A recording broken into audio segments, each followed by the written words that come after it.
Bem-vindos ao Concurseja. Hoje a gente vai desbravar um terreno super fundamental para quem está começando a entender o direito, que é a jurisdição.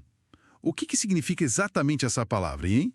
E por que ela é tão base para tanta coisa no sistema de justiça? Olá. Então, olha, a palavra jurisdição, ela vem direto do latim, né? Juris dictio. Se a gente for traduzir assim bem ao pé da letra, é dizer o direito. Dizer o direito. Isso. É essencialmente a função do Estado, sabe? Exercida pelo Poder Judiciário para resolver os conflitos que aparecem na sociedade. Ele faz isso aplicando a lei num caso concreto. Ah, tá. Pensa assim, é tipo um mecanismo oficial para restaurar a paz social quando, bom, as próprias partes não conseguem chegar num acordo, né? Certo, entendi. Então, essa ideia de dizer o direito é basicamente o Estado chegando e falando, ok, a regra aqui é essa, para resolver a briga. Certo. Imagino que a nossa Constituição deva ter algo a dizer sobre isso para meio que formalizar esse poder todo. Exatamente. A base disso tudo está lá no artigo 5º, inciso 35 da Constituição Federal. Certo. Ele estabelece o princípio que a gente chama de inafastabilidade da jurisdição, ou, de um jeito mais simples, o acesso à justiça. Isso garante que nenhuma lesão ou ameaça a direito pode ser, assim, excluída da análise do judiciário. É um direito fundamental mesmo. Nossa, que importante isso. E tem pensadores clássicos do direito, sabe? Como Schiovenda. Ele via a jurisdição justamente como essa atividade do Estado de aplicar a vontade concreta da lei. É bem isso. Interessante essa garantia, né, que o judiciário tem que analisar. Mas assim, o que define a jurisdição na prática? Quais são as características que, a tornam única? Olha, tem várias características que ajudam a gente a entender melhor o conceito.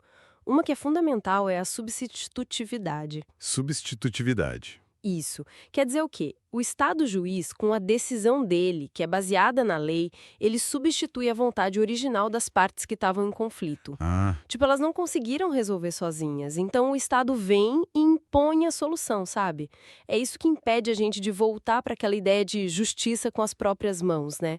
Onde o mais forte acabava impondo a vontade dele. faz tudo sentido. Evita o caos, né? Exatamente. Outro pilar importante é a imparcialidade. O julgador, o juiz, ele tem que ser totalmente neutro, sabe? Sem nenhum interesse no resultado final da causa. Essencial, né? Muito. E a Constituição é bem firme quanto a isso. Ela proíbe tribunais de exceção, tá lá no artigo 5º, inciso 37, e também garante o julgamento pela autoridade competente, no inciso 53. Isso tudo reforça essa necessidade de um juiz isento, imparcial. Essa imparcialidade é crucial, claro. Mas fico pensando, se o juiz vê uma injustiça acontecendo ali na rua, ele pode simplesmente intervir? Ou essa máquina toda só funciona se alguém der a partida, digamos assim? Ótima colocação. Isso leva a gente direto para outra característica, a da inércia. Inércia? Em regra, né, o judiciário não age por conta própria. Ele precisa ser provocado. Alguém tem que ir lá bater na porta. Ah, entendi. A parte que se sente lesada ou ameaçada tem que ir lá, normalmente entrando com uma ação, é o famoso dar entrada na justiça. Aí sim, a partir do momento que o processo começa, o juiz tem o dever de tocar ele para frente até chegar numa solução. Certo. Não age de ofício, como dizem, né? Isso, em regra, não. E tem mais uma característica que talvez seja a que dá o poder de fogo final para a jurisdição, que é a definitividade. Definitividade. O que seria isso? É que as decisões judiciais elas podem se tornar imutáveis, indiscutíveis entre as partes que estavam ali no processo. Isso acontece através de um instituto chamado coisa julgada material. Coisa julgada. Já ouvi falar. Pois é. E nenhuma outra função do Estado, nem a legislativa que faz as leis, nem a administrativa do governo, produz atos com essa força de definitividade, sabe? Só a decisão judicial pode ter esse peso. Ok. Acho que peguei os pilares. O Estado assume o lugar das partes, age sem tomar lado, espera ser chamado para agir e a decisão final tem um peso enorme, essa tal de coisa julgada. Agora, isso me leva a uma dúvida comum, acho. Onde que entra a tal da competência nisso tudo? É só um sinônimo mais chique para jurisdição? Não, não, de forma alguma. É uma distinção super importante, na verdade. Olha só. Jurisdição é esse poder geral de dizer o direito, que pertence ao Estado e que é exercido por todos os juízes e tribunais. Ela é una, é uma coisa só. Certo, o poder geral. Isso. Já a competência, ela é a distribuição desse poder geral. É como se fosse a medida da jurisdição para cada órgão. Ah, divisão do bolo, digamos. Exatamente. É a delimitação de quais casos específicos cada juiz ou cada tribunal pode julgar. E a lei define essa divisão usando vários critérios, tipo a matéria, se é cível, penal, trabalhista, o território, a comarca, a seção judiciária, às vezes o valor da causa ou até as pessoas envolvidas no caso. Entendi. Resumindo bem, todo juiz tem jurisdição, esse poder geral, mas ele só exerce essa jurisdição dentro dos limites da competência dele. Agora sim, a diferença ficou bem clara para mim. A jurisdição é o poderzão todo e a competência é a fatia que cabe a cada um julgar. Isso realmente mostra como a jurisdição é, essencial para organizar o Estado democrático de direito, né? Exatamente.